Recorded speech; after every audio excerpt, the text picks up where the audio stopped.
DPO in Kilmacud Crokes and coach of the Laois hurling team currently, and former Dublin hurler and a Galway player as well, amongst many other things. So Niall's presentation is going to go for about 40 minutes. And what we're going to do later on is have an opportunity using the chat function on Teams here, that if anyone has any questions they want to submit to Niall, they can do so. Is that okay? So just a reminder for everybody that if you have your microphone on, whatever you're saying or whatever is noise or sounds are behind you is being broadcast to everybody else. So if 240 people have their microphones on at the same time, that's a lot of noise, and we won't be able to hear Niall. So please keep your microphone on mute if you can. You're perfectly happy or entitled to share your camera if you wish. But again, anything that you're showing on your camera is being seen by everybody else on the call potentially. So again, just you might want to turn off your own camera for yourselves. For those of you who have slightly weaker connections, Wi-Fi broadband connections, if you do turn off your camera, it tends to help with the coverage and with the presentation coming through. It won't make any difference to you seeing what Niall is showing. Okay. So in a couple of minutes, I'm going to just ask Niall to start sharing his screen. Can you just do that, Niall? Yeah, perfect. So hopefully everybody can see this. So I'll hand over to Niall now, and Niall, unless you need anything from me, just shout. But you're in charge. Is that okay? Absolutely. Thanks very much, Peter. Welcome everyone, first of all, to this evening's seminar, and thanks for joining us all. The topic we're going to cover this evening is putting together a sustainable coaching program. So I've kind of planned this presentation for clubs, maybe with no full-time coaching resource, as the majority of clubs don't. So hopefully everybody will take something from the presentation that you'll be able to bring back to your clubs, and will assist you with your coaching program going forward. So just some of the mission objectives we'll go through in the next 30 minutes, and we've a lot to get through. So hopefully we'll try and stay on track. We're going to first of all look at mapping the journey through the GAA club and what that looks like for the player. Following on from that, we're going to look at developing the player and what are the key areas that we need to look at as coaches when we're developing our players. And we'll use the player pathway as our reference guide for that. And having looked at the journey and having looked at the areas for development when we're working with players, that will hopefully inform us in building a sustainable club coaching program. So in that section, we look at key areas that you might want to develop within your club in terms of coaching, and we'll talk about how we can ensure that those programs and those structures are sustainable and last. And finally, we'll just finish off with in the short term, and with the climate we're in at the moment, it's very, very uncertain maybe, but what are the things we can do in the short term as coaches to keep developing our coaching program and also keep engaging with our players, which is really important at a time like this. So we're just going to very, very quickly I'm going to just very quickly go through what the journey might look like for a typical player. And this is a slide that both myself and my colleague Park McDonald showed to parents and showed to coaches when we're delivering coach education courses or coaching workshops. And really the ultimate aim of this slide, I guess, and the point we want to get across is to, as coaches, to help our players navigate their way through the journey and help them reach their full potential. And that starts from when they come into our nursery at 5 years of age, and hopefully we get them right through our club program, and they get a chance to reach their full potential, whether that's at the senior adult level or whether that's at the recreational level. But I guess to borrow the phrase from the GAA, we ultimately want them to play and stay with the GAA. So what does the journey look like? First of all, it's about enjoying that journey and players having a positive experience and coaches having a positive experience within the GAA club. So they'll come in at nursery, and from the nursery they'll go on to play their Go games from under 8 to under 12. And I guess, I know in some counties this journey can look slightly different, but by and large, it's along the same pathway. At 12, 13, 14, they're introduced maybe to competition and competitive leagues and competitive championships right through along the rest of their pathway. And part of that journey, they might represent a development squad. If they go to college, they might be on along that journey. They'll have to balance their education commitments. So there's a big transition from primary to secondary school, where players maybe are leaving an environment where they're very familiar with and very comfortable with, and going into a completely new environment. And as coaches, are there ways that we can help them with that transition? They'll have more commitments maybe at junior certificate level in terms of their studies, and again at Leave Insert. Some of them might even have part-time jobs. So really the point we're trying to get across here is, how can we help them get a balance in their lives between, we call them the 3 S's, their sport, their social life, and their studies. And it's not a matter of maybe giving up your sport to completely focus on your studies, or giving up your social life completely focus on your sport. It's really about helping our players find the balance. And I guess really the point we're trying to make here, it's about the long-term development, and it's about the journey. It's not a sprint, it's definitely a marathon. Moving on from that, this is just a player pathway that we've adopted in the club. And it's used as a reference point, really, and a good guide for our coaches when we have to look at the areas that we need to focus on when developing our players.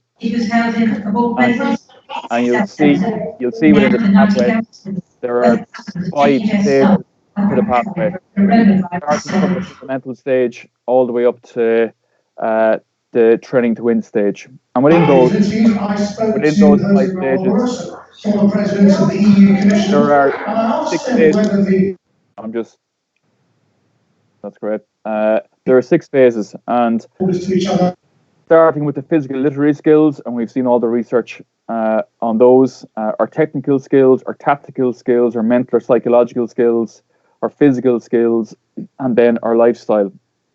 So within each stage, there's areas that we need to work on as coaches to help our players develop in each of those phases.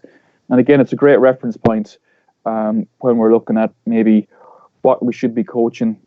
I'm sure there's some coaches coaching at maybe at the under 8 level and maybe at the under 16 level, and the focus can be completely different. So the pathway helps us guide that focus. So just moving on from that, having looked at what the journey looks like from the player's perspective and indeed the coach's perspective, having maybe become aware of maybe what the areas as coaches that we need to look at when we're coaching our players, it can inform us when we're putting together our club coaching program or our club coaching model. And maybe what are the things you need to consider when you're looking to develop your overall club coaching model. And this can be adapted to suit the needs of your club. But some of the areas that you might want to focus on when you're looking to develop an overall coaching program, you might want to look at your school's program, and really you're looking at a connection with your schools, building that club-school connection. For example, I know maybe in some clubs you might have somebody who's retired, or maybe a student who might have time to go in and assist with the coaching in the local primary school, because you really want to build that sense of connection within the community between your club and your school. That might look like in the form of sharing facilities, for example, or maybe the school will allow you to go in and promote club activities and club events within that school.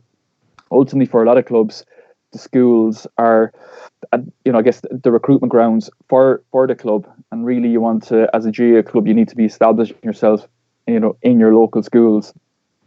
The next, area you might want to look at is your nursery. The nursery is a really important area because it's the first introduction to the GAA club from the child and the parent's perspective, and you need to make sure that introduction is a really positive one. And the environment you set within a nursery should be all about fun, and it should be a friendly environment. If you're looking at the key coaching focuses there, it's really about fundamental movement skills. And again, our physical literacy skills, we've seen all the research recently from Stephen Behan and DCU in terms of how important developing physical literacy or movement skills are. But we're also getting a chance to develop that connection and that sense of belonging to the club for both the parent and the child. Maybe it's their first time being involved in the GAA club, and you really want to make sure it's a positive experience. Some of the other strands you look at are the child strand. And when we talk about the child strand, we talk about from under 8 up to under 12. And again, you're still trying to build on that connection, build on that sense of belongingness. You're trying to, I guess, win the hearts and minds of children and make sure that they keep coming back to the GAA club. Some of the coaching focuses, again, you're looking at developing their technical skills. Can we have bilateral players? Can they kick off both feet by the time they get to 12? Can they strike off both sides? Can they catch? Can they lift? Can they pass? Can they do all those skills?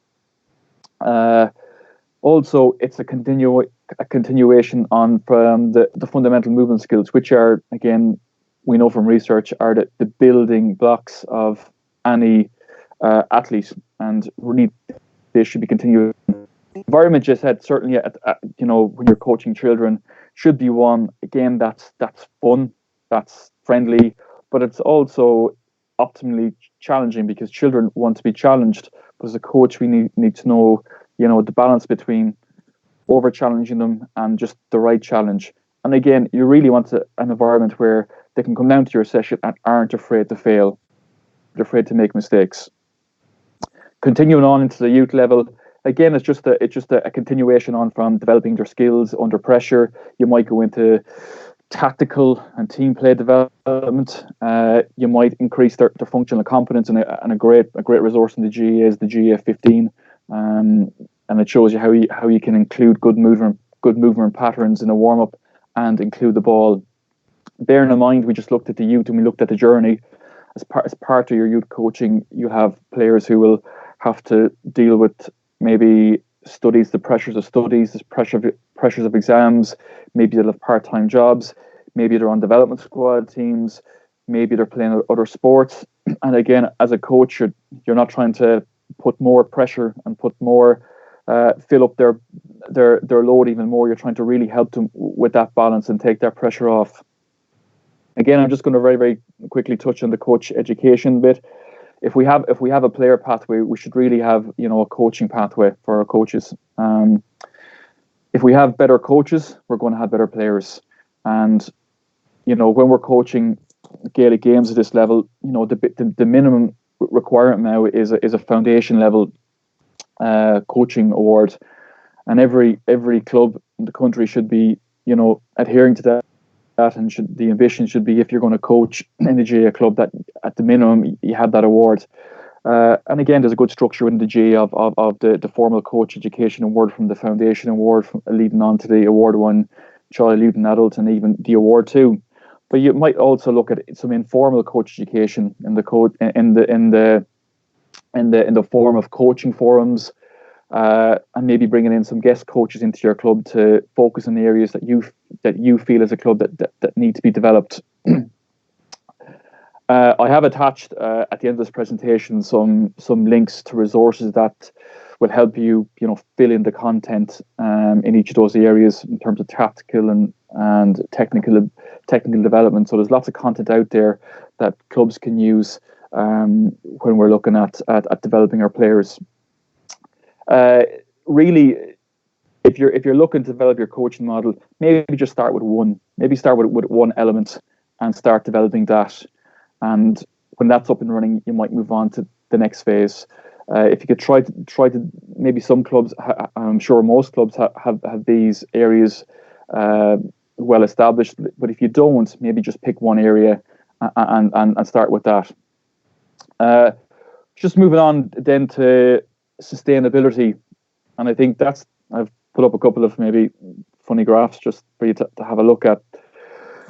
But in some clubs, maybe coaching can be left to just one person, i.e. the coaching officer, and if that's the case, it's really not going to work.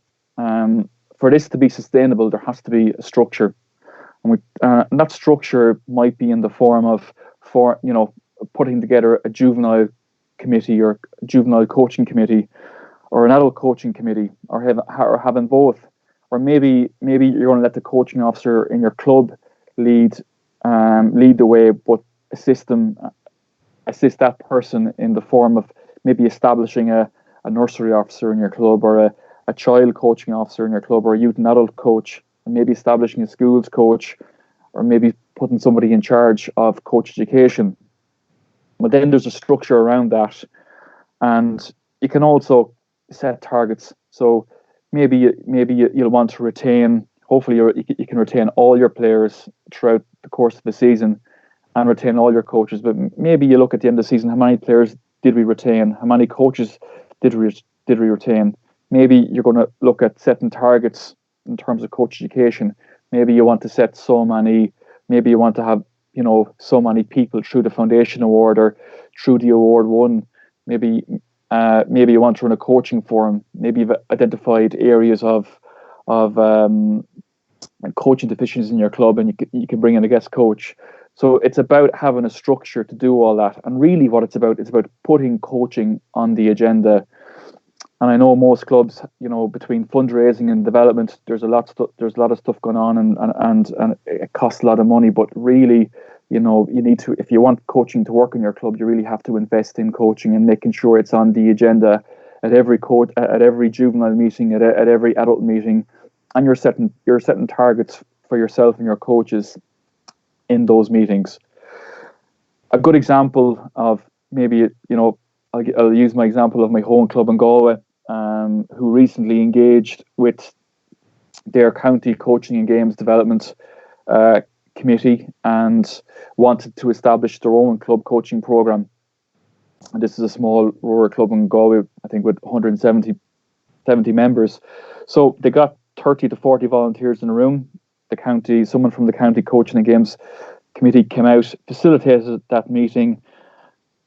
They all had a chat about where they felt they were at as a club in terms of coaching, and then put together some work groups to establish things like a nursery program and a player pathway and a coaching committee. And they've successfully done that, in a short space of time. But if that was left to just one person, that's very, very hard for one person to do. So if we're talking about sustainability, the first thing we need to do is make sure coaching is on the agenda and it's well supported within the clubs and it's invested in. I'm not going to talk too much around this slide, but really the point I want to make is that if we're looking at a fully functioning club, maybe what does it look like? I guess the key asset of any club is people, and people make clubs work. And if you have people who, volunteers who are helping to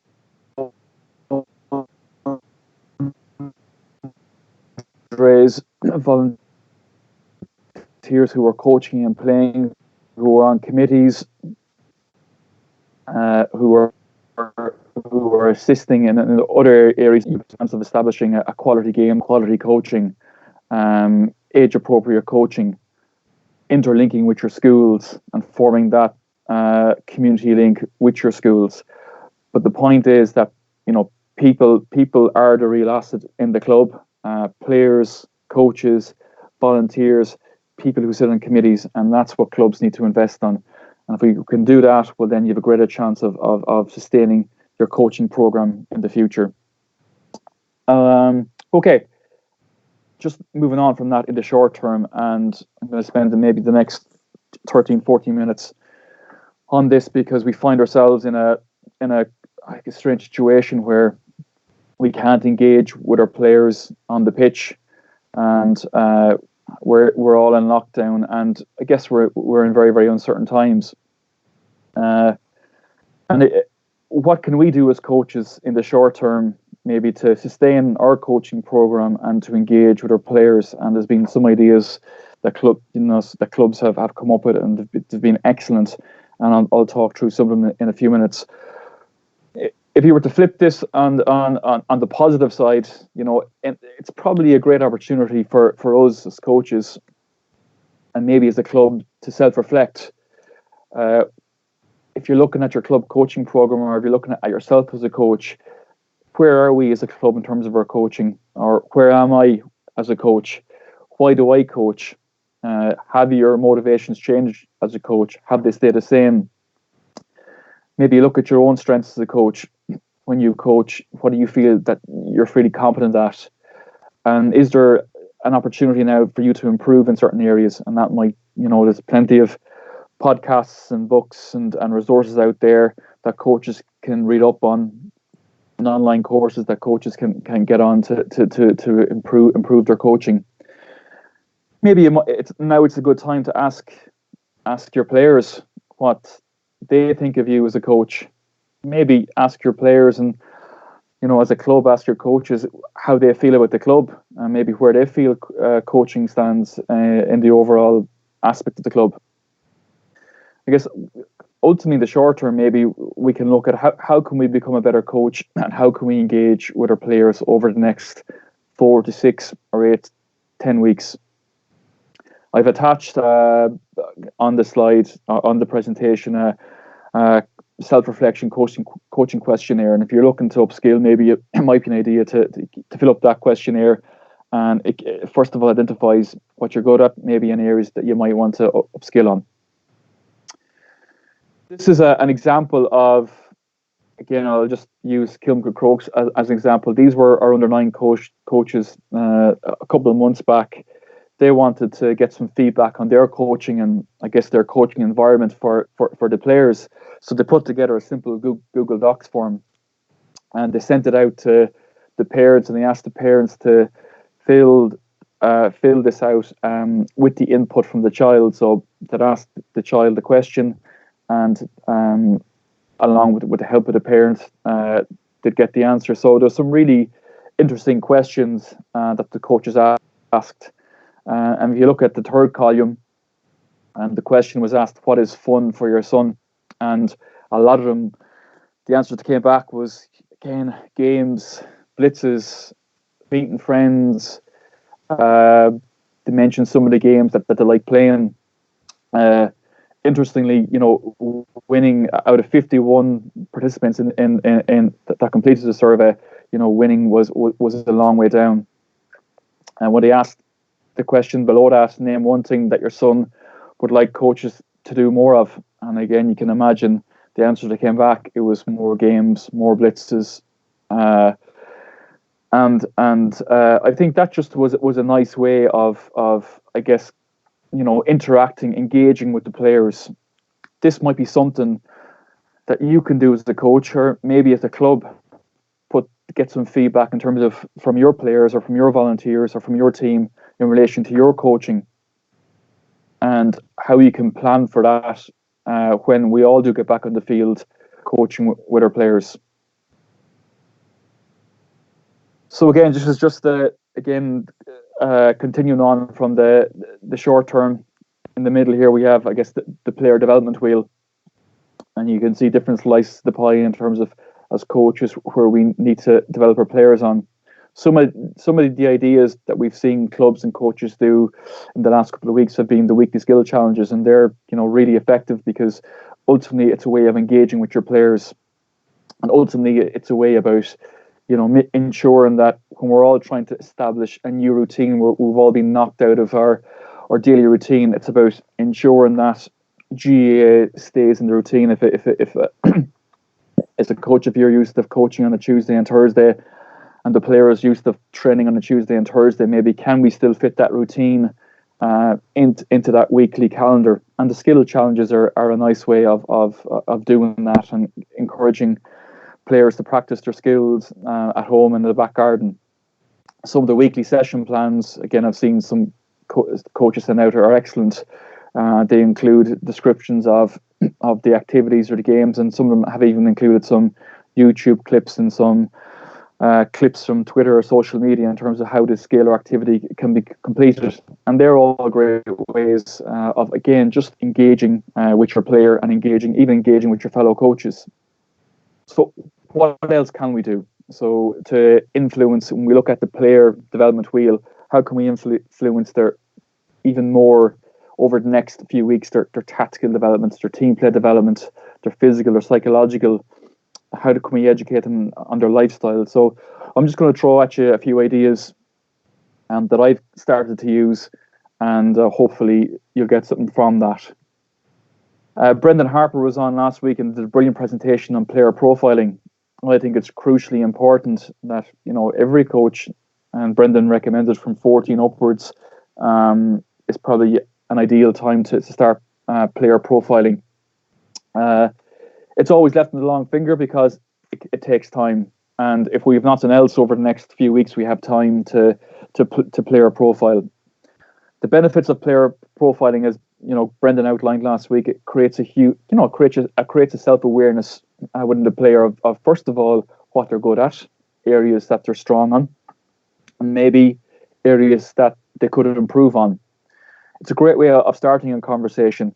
And again, if you're going to, whatever form of communication you're using, if that's email or whatever way you're using to communicate with players, if you can send, it's a great way of starting a conversation. And all you need to do is send out the form, get back the form, and then it's a nice way of opening up that conversation.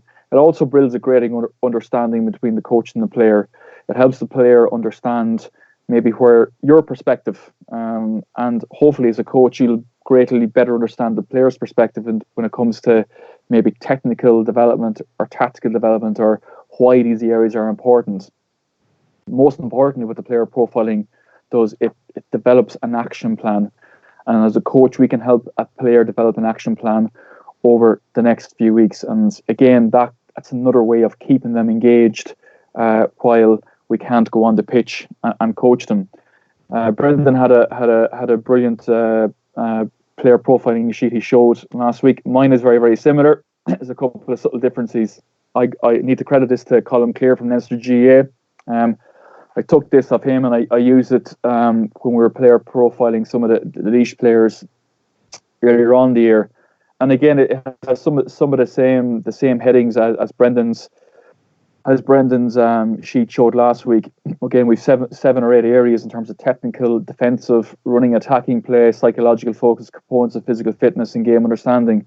So I've just filled in some numbers randomly to give an example of what this looks like. If you look up at the top heading where the name is, and then you'll see player PRI, player score, coach PRI, and coach score.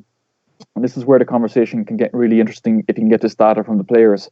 The player PRI stands for the player's perceived rate of importance. So how important does the player perceive that skill to be in relation to his own game? So if you look at first touch, for example, and I've just thrown in some numbers here, in this case the player perceives the first touch, he gave it out of 10 a score of 5, so he doesn't think it's that important. In saying that, he's given himself or herself a score out of 9. The coach PRI, I put that in as 5. Most coaches will put a first touch in at a 9 or a 10, because whether you're playing Gaelic football, ladies football, hurling or camogie, your first touch is crucial. And interestingly, the coach has scored the player's first touch as 5. So straight away you see a big difference between the 9 and the 5. But as Brendan said last week, if you're starting that conversation, it's better to start the conversation on something the player is good at, and open the conversation in a positive sense. What this Excel sheet workbook does, and I've attached to the presentation so you can go and look at it in your own time. You can create a spider graph, and you can see if you see. Let's look at the technical aspect, and within the Excel sheet. At the bottom, there are different subheadings: technical, defensive, attacking, and if you click into each of those, a different spider graph comes up. But let's look at a technical, for example, and all the scores have been color coded. So the player's PRI is in blue, the player's score is in orange, the coach PRI is in grey, and the coach score is on yellow. So straight away, you can see the gaps between the coach's score, which is the yellow, and the player's score, which is in orange. And let's just take the first touch, and you can see the gap. And again, very, very quickly, if you can see that, and if that's information that you've gotten back before you have the conversation with the player, it can inform your questioning, and it can help plan for a better conversation. Because the point being is that now is a great opportunity for us as coaches to go and work with our players and help them develop an action plan over the next few weeks, and keep them motivated and keep them engaged and help them become more competent. And that might be, you might decide that you might have an online conversation or a phone call after you've got the data back from the player. You might do 4 players a week, and over the course of 4 or 5 weeks, you more than likely will have had a chat with every player within that squad, and they'll all have had a time to chat with their coach and develop an action plan that they can work on at home or in the back garden in the short term. Another, we're talking about now the use of technology and how it can help our coaching in the short term.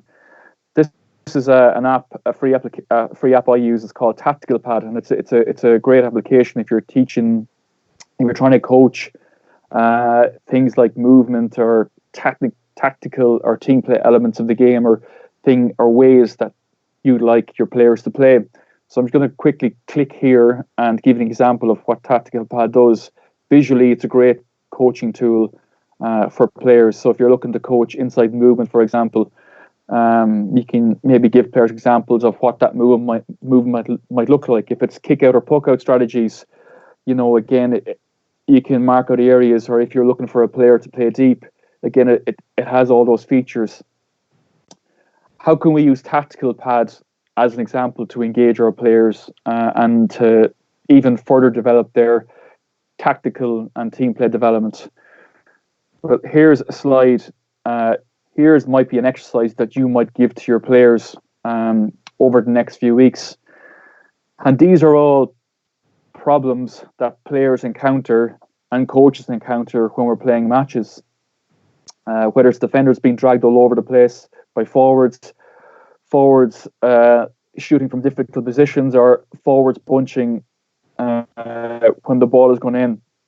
It might be an idea maybe to give these tasks out to your players and ask them to come back with what they feel their solutions might be. They might download Tactical Pad and send you on their solutions through Tactical Pad, or you might use Tactical Pad to maybe show what the best option might be. You might even have a competition and have a prize for some of the best options the players give back to you. Ultimately, it's a different way of engaging players and giving them autonomy. We want our players to be able to make decisions for themselves on the pitch. We want our players to take ownership on the pitch, and this might be a first step over the next few weeks on how you can do that. Giving them tasks, giving them problem solving ideas, and asking them to come back to you with solutions.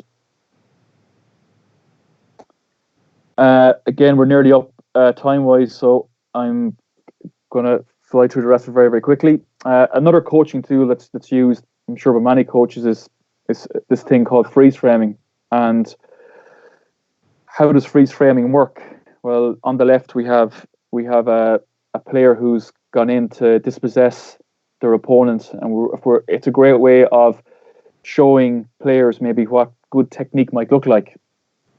And especially if you're working with younger players or younger children, it can be a nice way to engage or send through their parents some photos or shots of what good practice looks like, and it gives them a picture in their head, and when they're looking to execute the skill, what that might be. Again, another idea, I got this through Philip Kerr, and Philip uses an app called Huddle Technique, which I'll cover in a second. And I suppose, like every coach, you're stealing everybody's ideas and you're putting them to use yourself.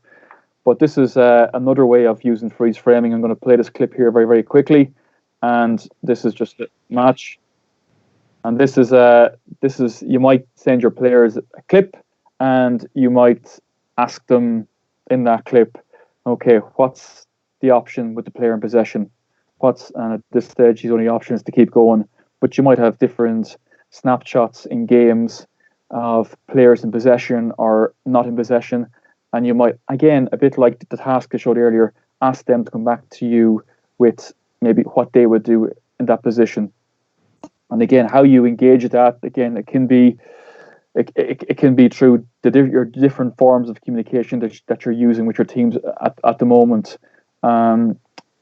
You might also send them some good YouTube clips. Maybe you're working on a certain element of in your team play. It might be good forward movement, or it might be good distribution. You might find clips on YouTube and send them to your players to give them a picture of what it looks like. And you might ask them to work on, certain skills that they'll need to get better at, to execute some of those scenarios. Again, I'm just going to move on to another app, another piece of technology you can use. And I first came across this when Philip Kerr came down to the club, and he delivered a brilliant coaching workshop to our coaches. But he was really at the time focused on, how can we really break down coaching and really coach the individual. And one of the piece of technology he used was Huddle Technique.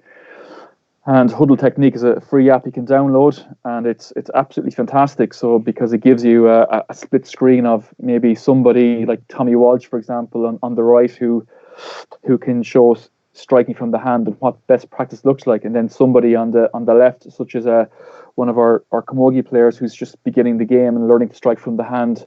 And it allows you, I'll just play it here so you can see what it looks like.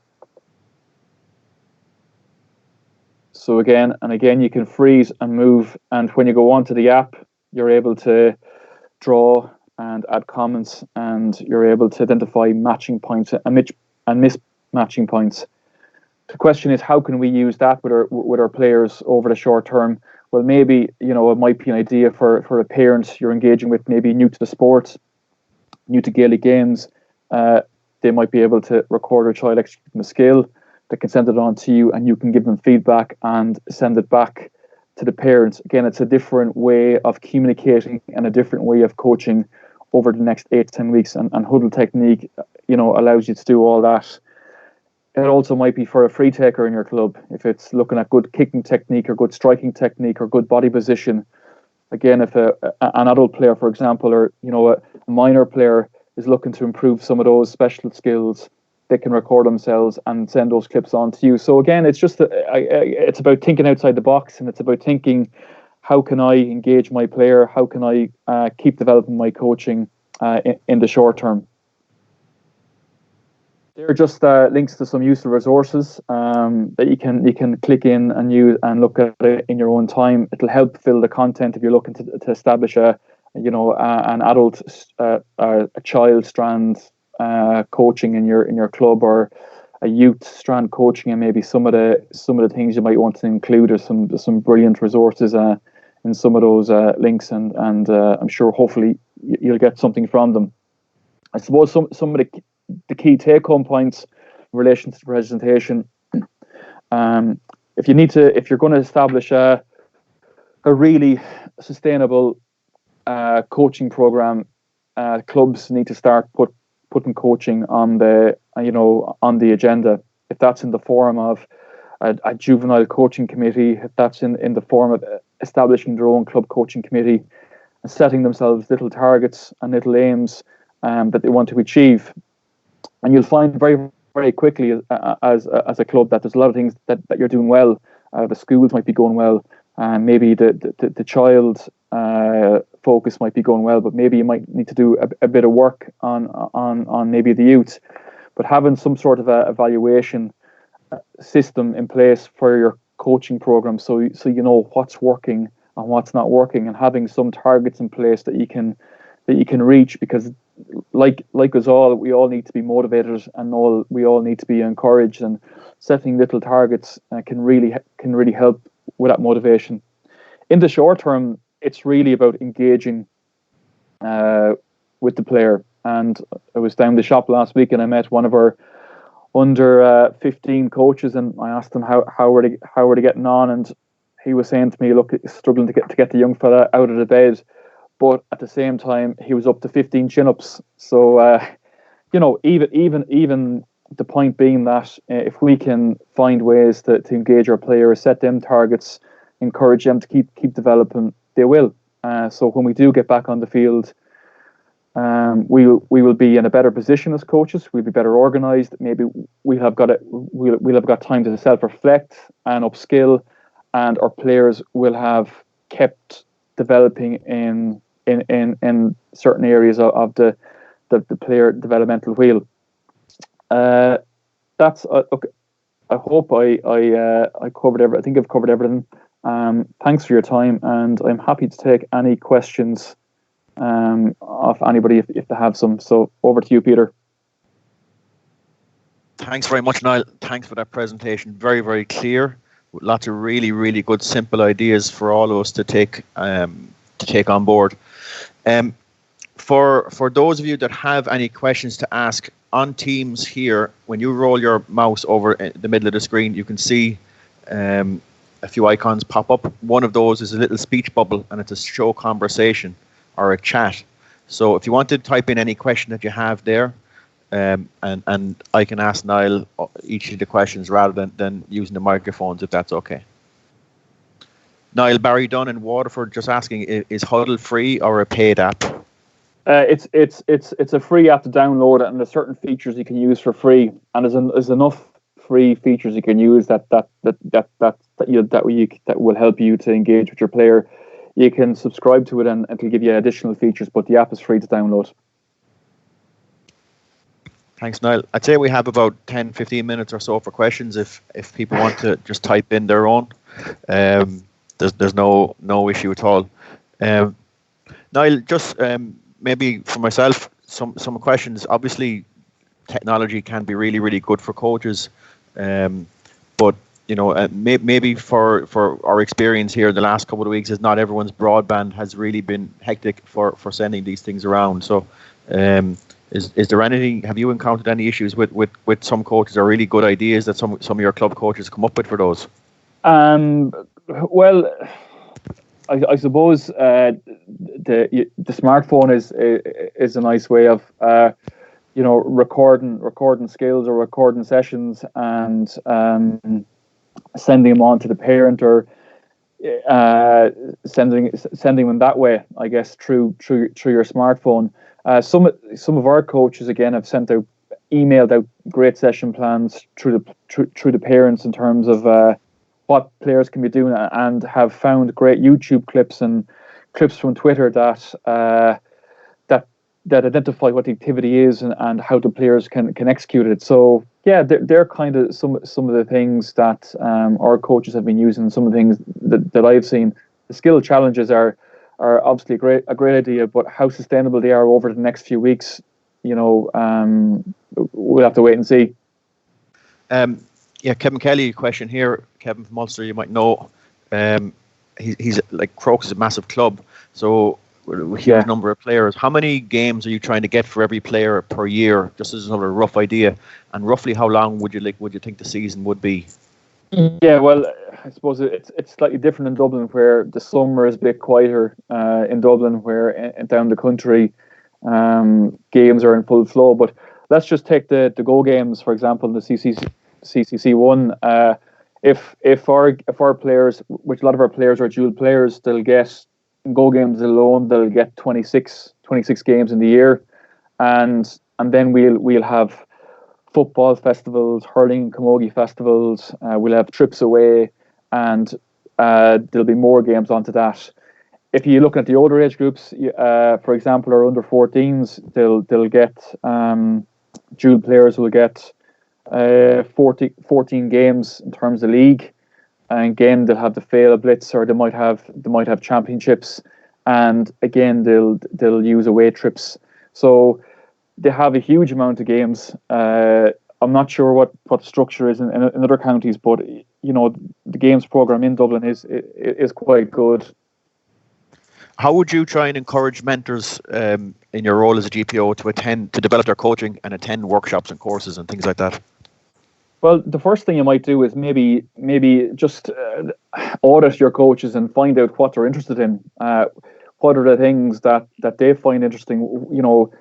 Asking their motivation. So why are they coaching? Is it because maybe their little girl or little boy is involved in coaching, but maybe what else do they like about coaching? So maybe asking the question, well, maybe what workshops would you like to go on? What forums would you like us to run? Again, some of the examples, some of the things that both Pádraig and myself organise in Crokes would be an annual coaching forum where we bring in guest speakers and guest coaches, and to give their perspective on coaching and different topics within coaching. There are so many strands of coaching nowadays, but it's about really keeping everybody engaged and having somebody for everybody. So the January forum has worked well, and through the course of the year we've had or the last few years, we've had people like Mick Bowen and Philip Kerr and Christy O'Connor. We've Michael Fenley. So these all add to, I guess, when coaches see these coaches coming into the club, that it can help them engage more in the coaching process. A couple of questions are sort of very are coming through from a few different people, so very similar questions, I should say. So more or less, the profiling of players that you spoke about there, would you keep a record of those over time? So you might have built it up over the years from 14 to 16 to minor and onwards. Yeah, well, to be honest, I haven't. When I came across Colin Clear's sheet there, it was pre-Christmas, and I've started using it with the Laois guys. But I wouldn't have really done it up to that, if I'm being honest. But I think you should, because if we're looking at the development of a player, I think it's really good to have that information. What we do, what's useful that clubs might do, we have handover evenings at the end of the year, so where coaches get a chance to sit down and, for example, the under 12 coach might sit down with the under 11 coach and say, "This is what I did through the year. This is the activities I did, the games I played, the festivals I went to. Here's what worked for me. Here's what didn't work." And it's a great way of, I guess, creating that community of practice. So coaches get a chance to share information, to share ideas, to swap ideas, to find out what worked for the coach ahead of them, what didn't work. Go back to the player profiling thing. We've kind of done a small bit of analysis, and Porrick's done more some stuff in the football, where we've looked at the player at under 12 and his progression through minor. So at under 12, for example, that player might have been, a B player or even a C player. And what we're finding, by the time they get to minor, we're getting 3 or 4 players who were once maybe a B or C player at 11 or 12 are suddenly a minor A player. And we probably need to do a bit more work into that to see maybe how they are coming through. But I've no doubt that the games program is helping, that players are getting games and they are developing. But if you had a player profiling sheet for a player from 14 and then, you kept that log up until minor, I think that's fantastic information to have. A couple of questions again, and William Harmon is one, and it's the name down here is Modern Harps Ladies Football. Is about how often should coaches engage with young players at the moment, considering, first of all, for young players that have to go through the parents, and second of all, a lot of parents will be fairly overwhelmed with what's going on in general, maybe having to work from home and so on, as well as everything else. Yeah, look, I suppose it probably depends, really, doesn't it? I think your last point there is really relevant, that our parents are having to deal with so much with working from home, with children not being in school, and are completely trying to establish a new routine, and suddenly you're throwing all this, from a coaching perspective, you're throwing all this information at them. They can become overwhelmed, and it can actually, it can really demotivate the parent. So look, maybe once a week is probably enough to engage with your team or with your players, and you're giving them maybe a program of work for that week, and that might be true. Look at it for older players, it might be through a Skype call. For adults and for younger players, you might chat to the parents, or send an email, or send some clips that of the program of work that you'd like them to do for the week. So maybe generally once a week. But I think the crucial thing is that the GAA is kept in the daily routine or the weekly calendar. So they're not getting used of, maybe you look at, I used to train on a Thursday or coaching on a Thursday, now that's gone for 8 weeks, and suddenly we're back, and suddenly they've established a new routine. So it's about really keeping Gaelic games in their weekly calendar, I guess, Peter. Thanks, Niall. Just a couple of more. One, Donald Hogan here is looking at how you might generate those skill challenges on video that challenge stronger kids without stressing out the weaker kids. Say it again, Peter. I missed that. For example, if you're creating maybe a skills challenge or for your players, maybe on video or using something else, you want to set it that obviously the stronger kids are challenged and stretched a little bit, but also not overwhelm the slightly weaker kids. Yeah, and again, it depends how you set the challenge. You might have, I know with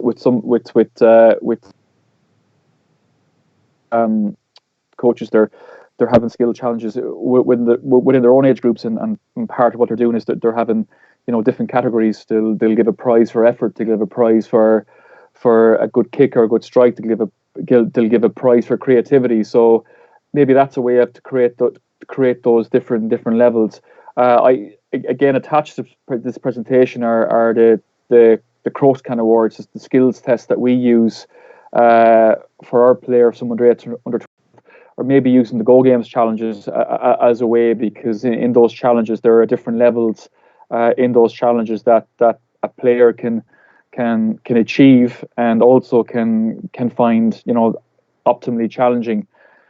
It comes back to, really, if you're going to design those skill challenges, you need to really know your players and what level they're at, and what they can and can't do, and maybe you need to come up with a method or a way of maybe having a series of challenges for your weaker players, but letting everyone try those challenges. Maybe having a series of challenges for your stronger players, and letting everyone try those challenges, so everyone feels that they can do something. Thanks, Niall. And just for everyone to know, a number of people are asking questions. Yes, all the resources that Niall's spoken about here are available, and they will be on the GA Learning site after this session.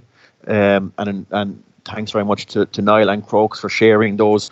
I know an awful lot of work went into producing them, so it's great to share it amongst the community. Just a couple of questions about maybe more organisational stuff in clubs and getting the Crokes experience, Niall, about whether coaches stay with their own age groups, or do they follow on for a variety of years, for example, from under 8 up to minor, for example?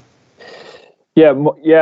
In Crokes, most of the coaches will stay with their team. But I know, for example, in football, at 13 or 14 onwards, that the coaches alternate, so that the coach isn't coaching his son or daughter, and that takes time to develop, because you're looking at most coaches, if they have a child involved or a player involved, they'll want to stay with that team, and if they've brought them all the way up from nursery, they'll want to stay with them. But interestingly, we're doing a project we're trying to implement a psychological pathway in the club from 13 to 18, and we've got the help of Anya McNamara and DCU, and some of the research that she's given us is that it's good for players to experience different coaches, because they're able then to communicate, and they're able to get a different experience or a different perspective from a coach. So it's something that we're trying to implement in the club, that our players are getting different experiences, because like most clubs, you've coaches who might be brilliant at coaching striking or coaching kicking, or you might have coaches who are brilliant at athletic development. And it's about getting our players exposed to as many of those coaches, rather than staying with the one coach all the way up along. So to answer the question, we're trying to go that way, but that takes time, and it takes a lot of communication and understanding from coaches, but it can be done. Thanks, Niall. Owen Bernock in Waterford is asking about juvenile players and whether they're dual in the club, and how the seasons operate then. Are they split season or same time? And where they have different coaches for hurling and football groups, and the sort of planning that goes on between that. That's a lot in one go, but yeah, I'll see, can I take it all?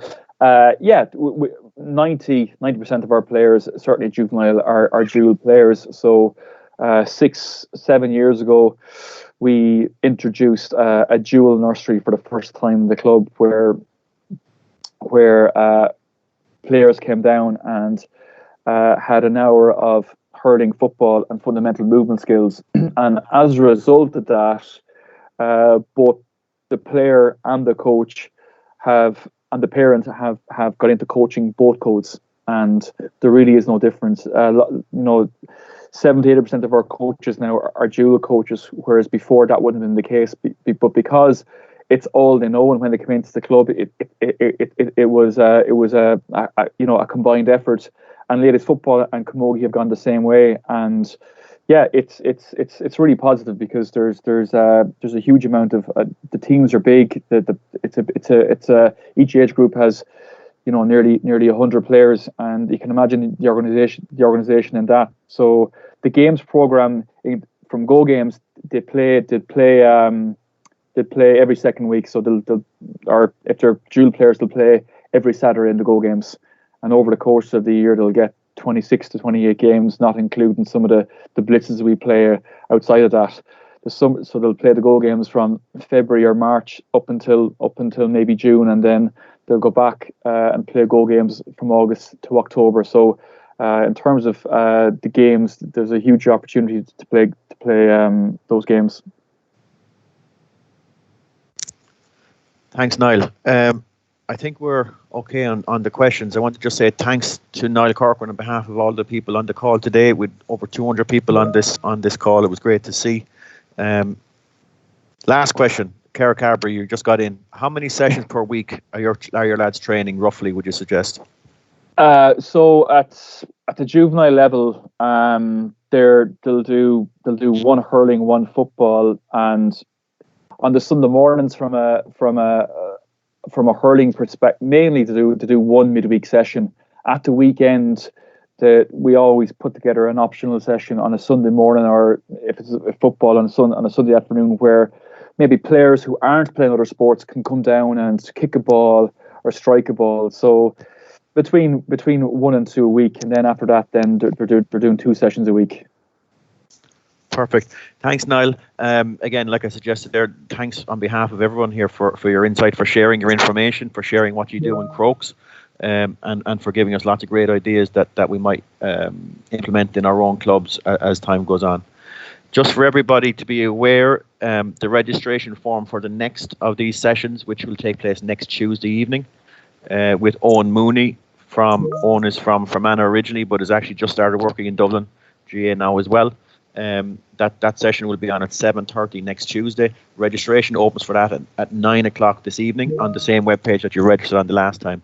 Please note that you do need to register each time because the link for each of the meetings is different. So if you register tonight and it's your first time registering, you do have to register again for the next session, but it's all managed from the same page. So that's just information for everybody involved. So thanks again, Niall. And we want to wish you well for the rest of the year, and hopefully we'll get back on the playing fields very, very soon. Fantastic. Thanks very much, Peter.